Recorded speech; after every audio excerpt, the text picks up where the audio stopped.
Welcome to the Common Man Football Show. My name is James Cobern, and today's episode, we're doing Reggie Bush analytics profile. Essentially looking at what Reggie Bush looked like coming out of college, because this was a question in the comments section from Marco Barr and JRF talking about Reggie Bush, because he was considered by many people as one of the greatest running back prospects coming out of college on film. How rare was he? He was hyped up to be the next Barry Sanders or Gale Sayers. Basically sort of a comparison, not really comparing against those guys, but just giving you a general feel for what Reggie Bush was as a prospect coming out. Because, again, when people throw around the terms like greatest running back prospect I've seen in the last 10 years or generational running back, oftentimes it's based on things that don't have a lot of substance to it. Film is very subjective. The best running back you've ever seen in your entire life is very subjective. I mean, the best running back I've ever seen in my life was Marshall Faulk and Adrian Peterson. Those are my backs. I didn't really watch football until about the 2000s. So, but obviously Barry Sanders, going back and watching him, he's an amazing back on film. Eric Dickerson is an amazing back on. So, my frame of reference for most of the football I've been consuming has been in the last 10 to 15 years. And as a result, that can, really kind of affect how you view running backs. But the basic thing is we should look at Reggie Bush in terms of what he looked like coming out of college based on data. If some of that data matches up with some of the claims people made, and then also just kind of get into running back age a little bit. And on top of that, whether or not the Saints made the right decision going with Reggie Bush instead of Mario Williams, because I know that was a big sort of debate. Well, not Reggie Bush versus Mario Williams. Houston took Mario Williams and then Reggie Bush went to the Saints. But there's been a lot of sort of debates about which one of those prospects should have been number one and all that kind of stuff. So we'll get into a little bit of that. As well in terms of that particular draft class towards the end. Now, for those of you that aren't very familiar with the data I'm going to be presenting today, I'm going to leave a lot of the terms in the description, so terms such as market share data, I'm going to leave in the description so that you have that available.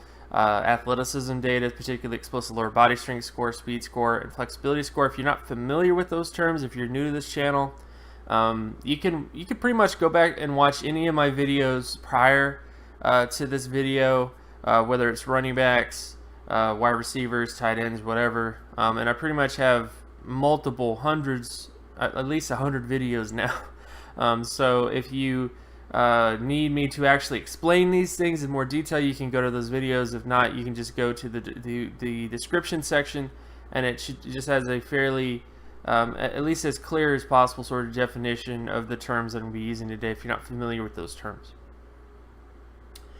So now let's get to Reggie Bush in terms of what he looked like coming out of college and what his athleticism looked like, and then of course what his NFL career looked like based on data. So starting with Reggie Bush coming out of college, he had a 75.38 market share production score. This is total offensive market share production. So very simply, it's how much of the offense did they make up when it comes to passing yards and rushing yards.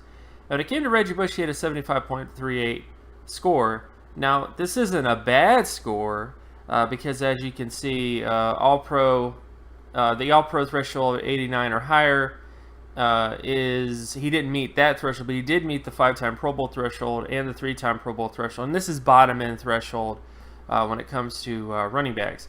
To give you sort of an idea, the All-Pro threshold is backs that are very rare. We're talking about Adrian Peterson, we're talking about Barry Sanders, we're talking about Jim Brown, we're talking about Eric Dickerson, any sort of All-Pro Hall of Fame type back most likely ended up in that section of production in college. So if people say a back is a generational talent, they better be in the All-Pro threshold. I mean, I'm just saying, like, if you're going to say that Reggie Bush was a generational running back talent, I wouldn't say that that's the case based on his production coming out of college. He was a 5-time Pro Bowl threshold guy, and again, 5-time Pro Bowl threshold is backs, just to give you, in terms of recent backs, it's backs like Jamal Charles, backs like Frank Gore, trying to think of any other sort of backs, Clinton Portis, which, these are all great backs in their own right. It's just that they weren't all pro, like they're not going to the Hall of Fame or anything like that, or at least anytime soon, anyways. And then, of course, 3-time Pro Bowl threshold. That's backs that usually have like a good stretch of 3 years, and then they just kind of fizzle out for whatever reason. A recent example of a back that's kind of like that is Larry Johnson, for example, is kind of a back that's kind of like that. But for the most part, Reggie Bush's production was okay. I mean, he wasn't a terrible prospect. He just wasn't a generational prospect. So, in many ways, as a data analyst, I would say you shouldn't draft a running back in the top 10 unless they have true generational value in terms of the grand scheme of things. Backs like Ezekiel Elliott had generational production. Leonard Fournette had generational production. Christian McCaffrey even had generational production. But backs that are like Reggie Bush are backs that I would not necessarily say should be worth top 10 selections because they didn't put up generational production. And it's not to say that they won't be a good player. It's just that you're investing a very high draft pick into something with the assumption that this is going to be a rare player because you're picking them top 10. And if they're not as rare of a player as most top 10 picks should be, then you should kind of avoid that player. So from the get-go, Reggie Bush was a little bit overrated coming out of college based on his production profile. When it comes to his athleticism data, he pretty much was solid across the board. Had an 81.27 explosive lower body strength score and an 82.41 speed score. I don't have any flexibility testing for him. He didn't do the short shuttle. He didn't do the 3-cone during testing. And as a result, and this was, he didn't do it at the pro day. He didn't do it at the combine. So I don't know that stuff. But what I do know is that he had the explosiveness and speed indicative of a potential All-Pro / Pro Bowl player. Because when it comes to the running back position, you only need one 79 or higher athleticism score to become a multiple All-Pro and multiple Pro Bowl player. Essentially meaning that every single Pro Bowl or All-Pro running back had at least one athleticism score that was 79 or higher. Reggie Bush had 2 athleticism scores, at least confirmed athleticism scores that were hit the 79 sort of threshold.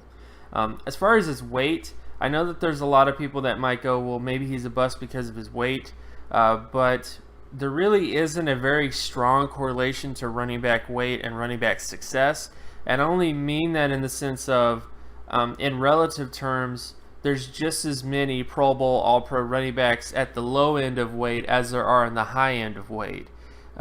So in terms of quantity, sure, you'll have more backs that are heavier from a quantity standpoint, but from a quality standpoint, it's just different. Because if you say, well, Reggie Bush failed because he's 200 pounds, LaShawn McCoy was a very light back, Jamal Charles was a very light back, Work Done was a very light back, Tony Dorsett was a very light back compared to his peers. So I don't like to consider outliers as well. He's low in weight, that's why he's an outlier, because it's all about how you win. And in Reggie Bush's case, there was nothing really indicative of an issue with him when it comes to the sort of weight sort of stuff that people throw out there.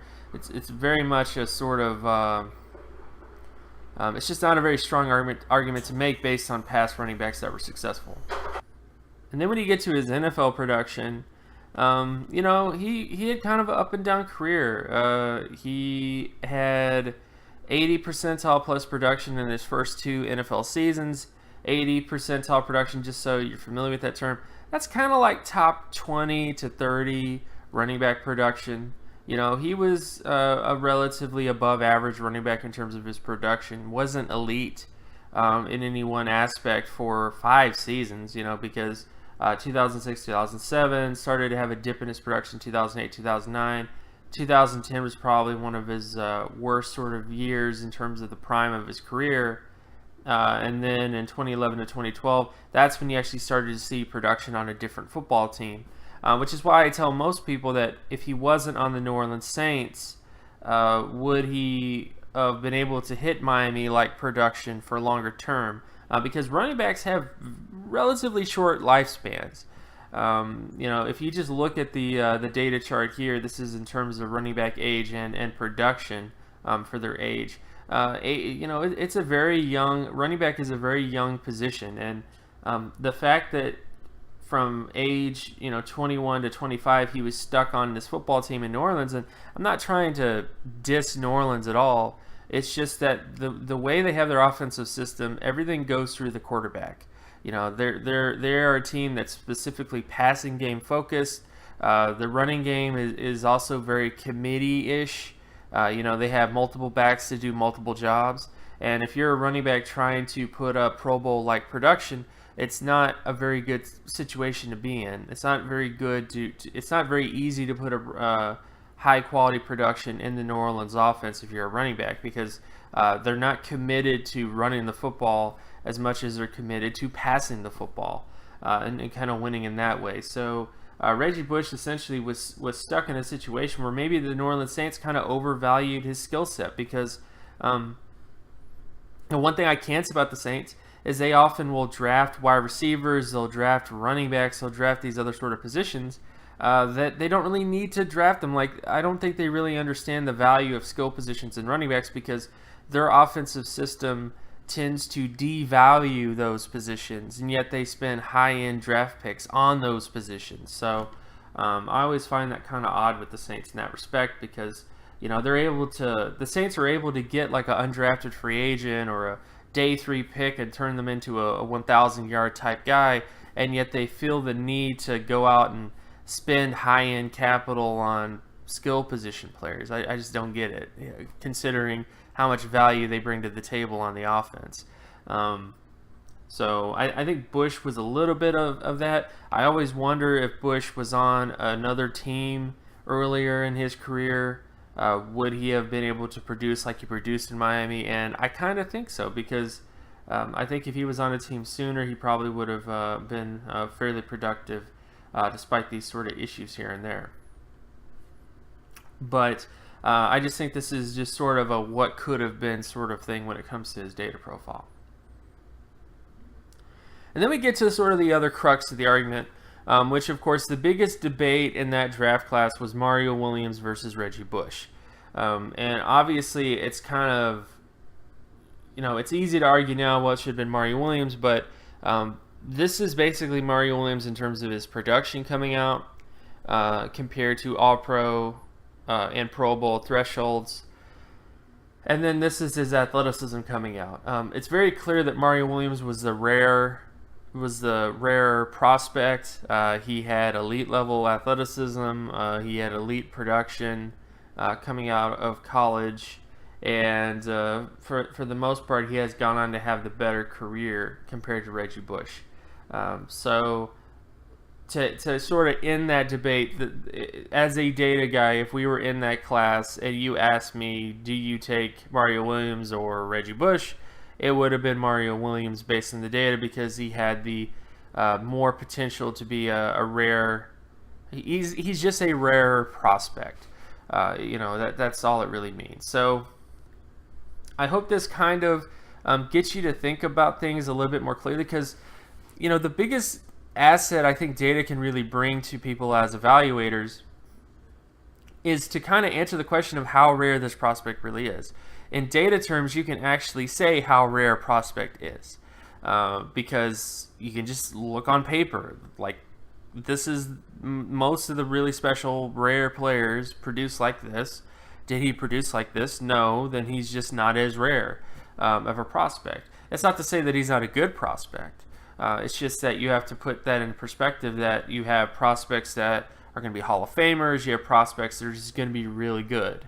And sometimes people kind of get wrapped up in really good and start to kind of overblow what this prospect is as a player. And again, Reggie Bush is a guy that I don't really ever thought got a fair shake as well. I think he's a player that if he went to a more run-centered offense, I think he might have sort of performed a little bit better in an offense that was more focused on the run, more focused on getting him more touches and stuff like that. I don't think that he is a failure because of weight, because, again, I can't stress this enough. Weight and running back is just one of those things where in terms of high quality outcomes, there's not a huge correlation. And this is going back all the way to the 1969 class relative to peers. You'll find just as many high quality players on the low end of weight as you'll find on the high end of weight. You definitely need to be a certain amount of weight. It's just that the sort of prevailing theory that, well, you need to have 230-pound backs, quantity-wise, you'll find more quantity of starters, but you won't find as many high-quality players if you follow that sort of route. So I don't really think weight is a big factor to this, because you have all these sort of examples, many examples of backs that are about the same weight as Reggie Bush and still went on to be successful players. I just think the bottom line is Reggie Bush just wasn't a generational type of talent. He was a very good talent. He was a very good prospect coming out. It's just he may not have been worth a top 5 to top 10 selection. He's just a prospect that was not as rare as people were saying he was, and as a result, he just couldn't live up to the expectations that people were putting onto him. With all that out of the way, my name is James Cobern. You can find my work at draftcoburn.wordpress.com. You can also follow me on Twitter at Geometrics. And if you like this content and you want more content like this, be sure to leave a like and subscribe. Share this video as well with anybody that you know, and I'll talk to you guys in the next video. Peace.